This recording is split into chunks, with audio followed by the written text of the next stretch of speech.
Hi, I'm Dan, and welcome to RSTalks, the Rocscience podcast. It's become commonplace for engineers to simulate real-world problems in order to better optimize their designs.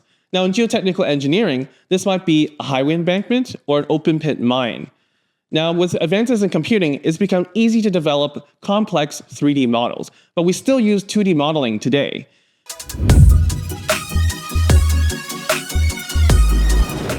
Today, we brought in a modeling expert to discuss why and when you would use each. Please welcome Joe. Now, Joe is a rock mechanics and modeling expert for WSP, which is one of the world's leading engineering consulting firms. He's had 30 years of experience from subway tunneling to open pit mines to even nuclear waste disposal. He can handle any stressful situation. Like his designs, he's solid under pressure. Please welcome again, Joe. Thank you. Now, Joe, today you asked for an espresso, so I made one for you. And I thought it might be a little interesting, so I made a tonic espresso for myself. Oh. A little bit sparkling water with a little espresso. So cheers, Cheers. Before we start. Yeah. Thank you. I hope it's to your liking, is it? Yep. Good? Oh, lovely. I just want to mention the beans are from a Toronto roaster, small micro roaster here, or small roaster called Velvet Sunrise. Okay. Please sponsor us. I've been saying it every episode. And so we brought you in today, of course, because you're an expert at modeling, at computer modeling. I think what we'll do for this podcast is just explain a little bit about computer modeling for the public, what we're talking about. We'll dive into a bit about 2D and 3D modeling, which I talked about in the introduction. And then we'll get into some trends and some innovations and stuff like that, of course. So I think I'll just start off by talking about, computer modeling. What we're talking about in this podcast is when we have a design in real life that we want to try to build. And in order to test that design, we simulate it in computers. And the reason we do that is, of course, because sometimes it's not feasible or it's not possible to do all the cases of, let's say, a highway embankment. Now, that might be possible for if you're just like designing a new utensil for food, but for geotechnical engineers like us, it's a bit more difficult. And would you say that's sort of where computer modeling comes into play in geotechnical engineering? Yes. So if you go way back into early days at rock mechanics, there was a lot of investment, mostly from governments, in large-scale modeling, like the big dams and things of that nature. Very expensive, very costly. So modeling replaced that a little bit. We are lucky that they did that in the early days because a lot of data was gathered and a lot of knowledge was achieved that way. And we still rely on a lot of those relationships that were developed at that time from the large-scale modeling. It's a bit of a shame we don't do more of that today, but it's very expensive. I think the last very large project like that was probably the Three Gorges in China, where they invested a lot of money. So modeling kind of fills that gap, and you can experiment. You can do several situations. You can do sensitivity analysis. You can do a whole bunch of different things to see how systems behave, with the understanding that it's a model. It's not reality. It's probably not capturing all the systems and all the things that are going on, but you have to capture the main things that control whatever you're designing. So if you capture those, then you have a good chance of understanding what you're trying to build, the behavior, and once you understand the behavior mechanisms, then you can go and design something properly. And I think that's an excellent point to bring up, because I think when you think modeling, and maybe outside and not in the industry, you might be thinking we throw everything into the model possible to model every physical property and behavior in the real world. And that's not really what it is. We're trying to just capture the things that meet the design or what we need to understand the problem that we're interested in. So we're not modeling every grain of sand and every fluid particle. If you did that, you'd be lost because you would not know what's controlling what. Just too many variables to understand the system. In fact, you might start simple to understand a few of the parameters and what they're doing and build complexity. But if you throw everything in at first, at the beginning, you just probably might get lost. So there's a lot to be said about simplicity. and then building on what you've learned at that point. Once you understand the impact of a certain parameter, then you can go and explore the next one and the next one. But you're never going to get to the real nitty-gritty of the physics to the nth degree, right? And I think that's leading to how we came up with the topic of 2D and 3D modeling. It's exactly what you said. Let's say before we had all this computing power, which is not that long ago, to be honest. Nope. And even nowadays, we still use 2D modeling. And for me, what 2D modeling is a slice of what you think are the most crucial areas or points of your problem, especially back then when you didn't have any computing power and you spent days just to compute something. What do you think? How do you think 2D modeling came to play and how it's working today? I'm going to throw you a curve. Mm-hmm. How about 1D modeling? We still do 1D modeling today. Absolutely. Perfectly fine, right? Mm-hmm. So it's just, what suits what you're trying to find out. If a 1D model is sufficient to give you the insight that you need, you're good. Now, you can go on to a 2D model, and you might find out that, the 2D model actually is telling me the same thing as the 1D model, so we're good. So for this type of problem, 1D model is fine. Mm-hmm. And we do a lot of it still. I don't have to go too far back. When we did consolidation, there was one code that was called Unisettle. And you guys came up with Settle 3D, which is 2D now, or actually 3D. So for the longest time, the 1D model was perfectly fine. We designed a lot of things on the 1D model. And for a lot of instances, it's fine. Same thing, 2D to 3D. Lots of instances where 2D is perfectly fine. You can check it with a 3D model. If you need to do some sensitivities, understand which parameters are controlling behavior, it's a lot easier and faster and more efficient to do a number of these in 2D. Obviously, like you said, cutting the section in the right places and trying to understand that. And then you can do a 3D model to kind of verify that, we're good. It gives me 90% what I need to know, and in engineering, that's usually fine. So don't throw out 2D modeling, don't throw out 1D modeling, right? It's perfectly fine, and you should walk before you run anyway. Absolutely.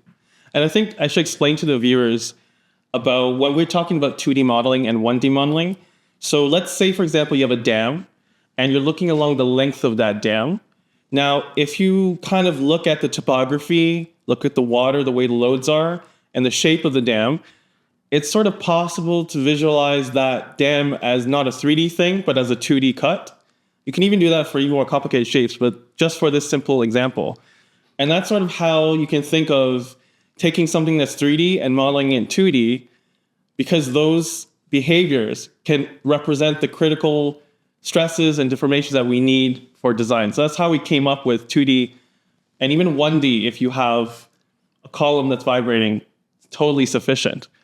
And I think I really like what you're saying about simplicity, because from my personal experience is everything's on time. Like, your time is so crucial for decision making, so crucial for risk mitigation, like monitoring data, all of these things.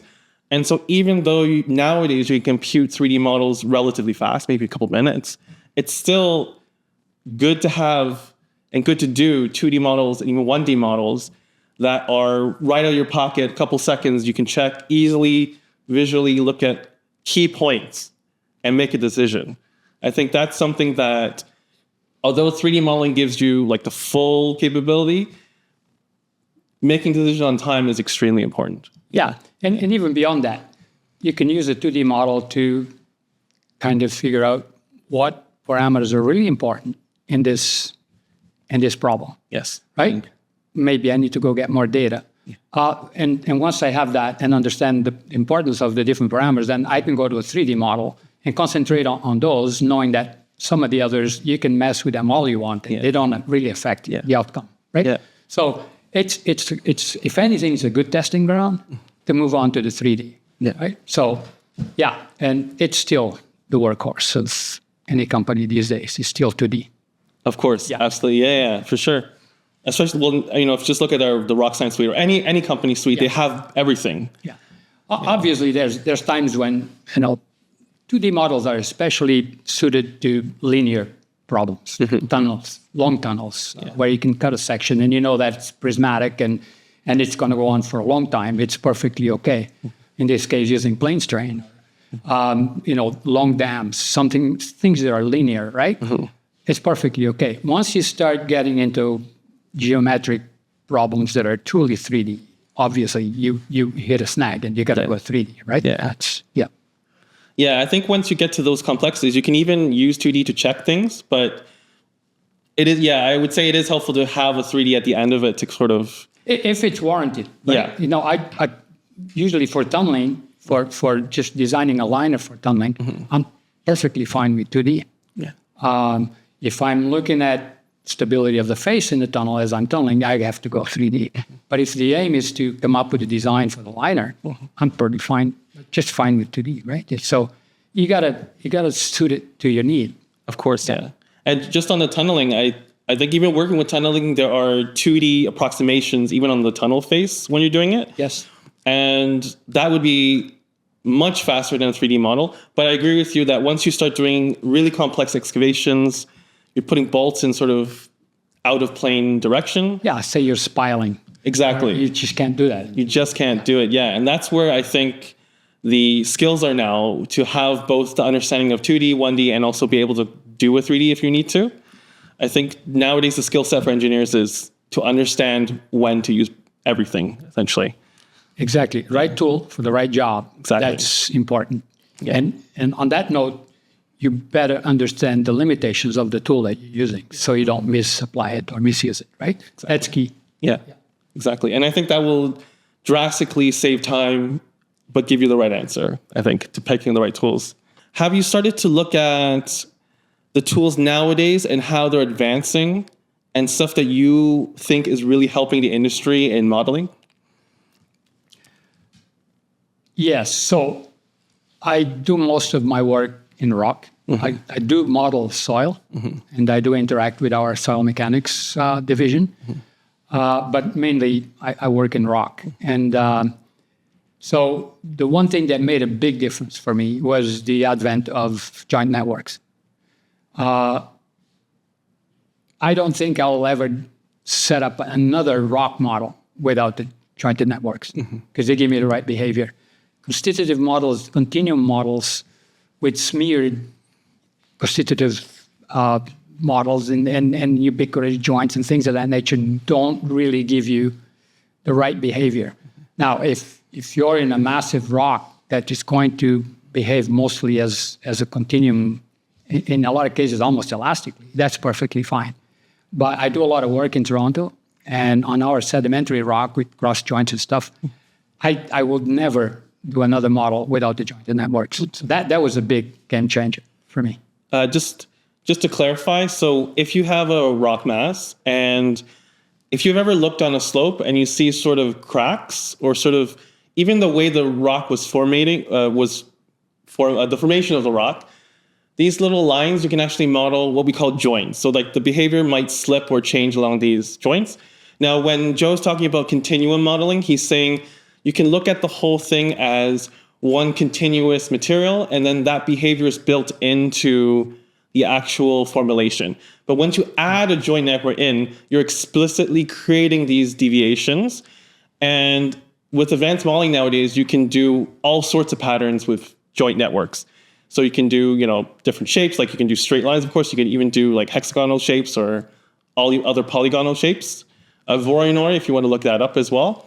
So that's sort of what Joe's talking about with these things. And now in 3D, you can do, I guess what they call discrete fracture networks now in full things, which I think in 2D is extremely hard to nail, depending on the orientation, I would say. So, so we go back to the 2D versus 3D. Yeah.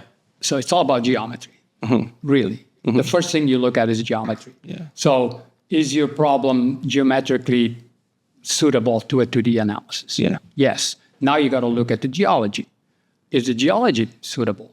Because things are not aligned on that plane. Your joints and your contacts, for the people who don't know what I mean, these things could be, out of plane, and so you're going to get a cut through that and a trace.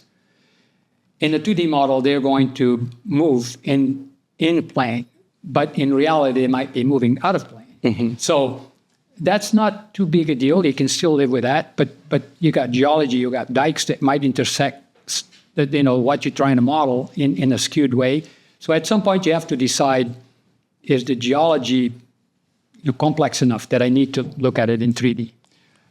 So there's several things. There's stresses. The stresses may not be aligned with your section. So now you've got this extra complexity of stresses. Loads. Remember, when you do a 2D model and you put a load in a model, you basically, what you model in 2D is an infinite shape of what you have in 2D.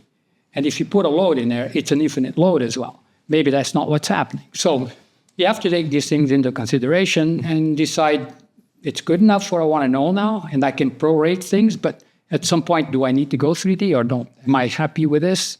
Do I get what I need out of this model, or do I need to take the extra step? Yeah, and I think that's a good point to bring up, is that we have all these advances in computing so that it sort of breaks the barrier for anyone to be able to create these sort of complicated things. But if you don't understand the background, you could create something that doesn't represent at all what's happening. What you're trying to do. Yes. Yeah. So I think it's lowering the access for everybody, but you have to be very careful. Yes. Yeah. And I think that lends itself to sort of what I actually saw these days. Now we have to bring up AI. I think that's the word is everywhere, absolutely everywhere. So I was looking into what that meant for geotechnical engineering, especially in modeling. The first thing I came across was this sort of stress now on AI assistance. So what they're doing now is many of these programs you can script, typically Python, whatever language that they're doing. And these assistants, what they're doing is helping you generate these scripts automatically from prompts. And I think it's actually similar to what we're talking about with advances in 3D modeling a couple years ago. It's breaking it's lowering the boundary for who can script and who can create complex models quickly. But again, you have to be extremely careful of what you're doing. But I think that tool itself, well, how do you feel about it? I think it makes things faster, at least. Yeah, I mean, the thing with AI is access to data, large data sets, and speed. Yes. You guys code here. Yeah. I would rather have an engineer that can code than a coder that doesn't know engineering, because you'd be lost, right? So it's the same thing with these automatic generated scripts, and someone has to check it that it's doing the correct thing, it's got the right physics, and didn't give you some garbage, right? So yeah, I mean, the advantage is that you can get something really fast and take it as a starting point, and then verify it, modify it, do whatever you need to do to make it work to your needs, right? So of course, in that sense, it's a big advantage. It saves you a lot of time. If you get the right questions in, if you get the right prompts in, you're going to get something closer to what you need. But you have to. The power is on the querying. It's not on what it spits out to you. It's how you pose the questions, right? Yeah. And I think I talked about this in a previous episode about AI. You're going to get something. You still need people to know, and it's actually the same thing with 3D modeling. With everything we've talked about, is you could get something. You can always get something, actually. Absolutely. But what is that something? And actually landing onto another tool that I looked up at, which is exactly the same thought process, is ANSYS, which is not typically used in geotechnical engineering. They came up with something called Sim AI, which is they take previous results, and if you give it a shape of a new design, it'll just generate the results. So like a wind tunneling testing, for example. Right. So I think that's exactly on the same lines as, great, I can get an answer in seconds. And that's actually definitely good for decision makers. But you need those decision makers to still be knowledgeable. Absolutely. To still be yes. Yeah. So just think of, all of the knowledge in the world, not today, but whatever's been done before us by others, and it's collected in libraries and places. Just imagine all that data bank in one place. Yeah. And now you get a hyper fast search engine that can get all that stuff, right? So you got everything you need. You need to design this to be able to filter the garbage, right? Yeah. But that's extremely powerful. You got the knowledge of the world in one place and a fast search algorithm to pull what you need, given the right question, right? It's, imagine you're at the Who Wants to Be a Millionaire game, and one of your lifelines is ask the audience. So if I have an audience of 5, I'm probably going to be not too successful, right? If I have an audience of 1,000 people, and 80% comes with one answer, I'm pretty certain that that's going to be it, right? Yeah. Because I was able to filter out the 20%. That's garbage. So if you got an engine that can do that for you, I mean, the data's out there. You just need to, filter through the noise and get what you need. Yeah. And then, obviously, this is coming from different areas. Let's say you're doing a geotechnical problem, and you've got water, you've got stress, you've got a seismic network that's giving you events. So you pull all these parts, and hopefully what you get as a whole is bigger than the sum of the parts. So you've learned something new. And who created it? Was it you? Was it AI? Was it a combination? Who drove the process? Who gets the recognition, right? Right. So, but the power is there. Yeah. The speed, the amount of data, the ability to filter through the noise and the speed of it, it's unbelievably powerful. I think you touched on 2 really good points. I think the first one is that these AI models are driven by data. And so from my perspective, when I look at geotechnical engineering, I think that data comes from monitoring data, for example, coming in. Or the data could come from past results of a company. But in your opinion, is that data at this current point accessible for geotechnical engineers to take advantage of? Some of it is. Some of it is public. Some of it is published. Companies build their own databases. For instance, we have been doing work in Toronto for a long, long time. We have a good database of the Georgia shale. We're very comfortable working and with that material because we've been doing it for years. So some of these are private, some are public. Will we ever have it all in one place for everybody? I don't know. I mean, there's rights to these things. You have to respect agreements with clients and things of that nature. But yeah, most people can get their hands on a pretty good, sizable set of data to pull from. Yeah. So I think for me, if I'm looking in the future about what companies might look for, like where they're hiring, I think you definitely need someone that knows about AI and stuff. I think that's the buzzword. But I think you also need someone that just knows how to access and manage data.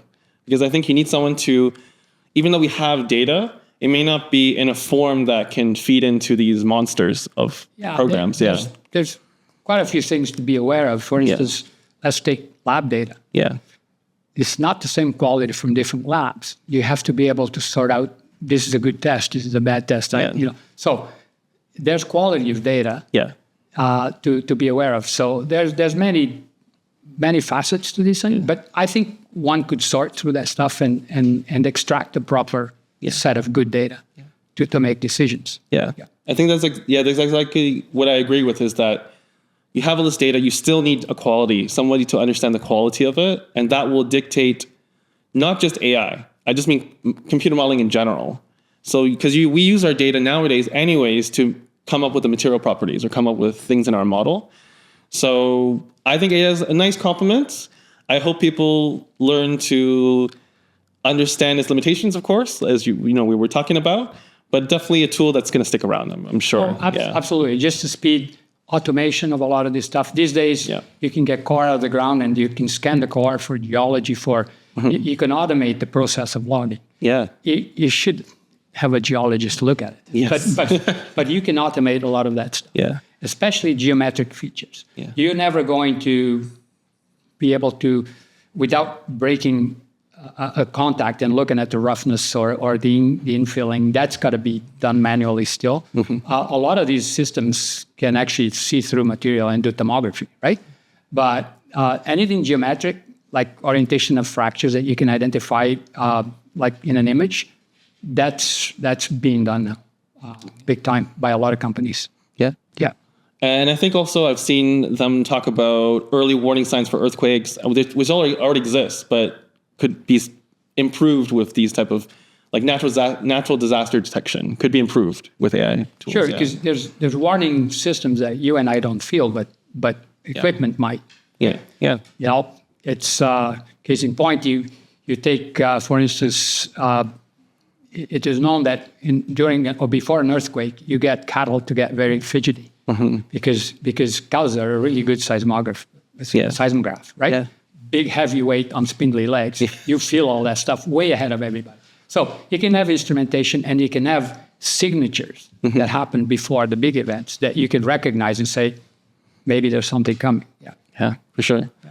And I guess just speak about the Rocscience work. We're doing RS Insight and stuff, and I think we're coming across these same problems of data inequality and all these other sort of important things to look at. But I think it'll stick around. But I think in general, computer modeling is not going to go away. I think we still need people to be knowledgeable, even just someone to understand like just the physical behavior. They don't necessarily need to go and generate.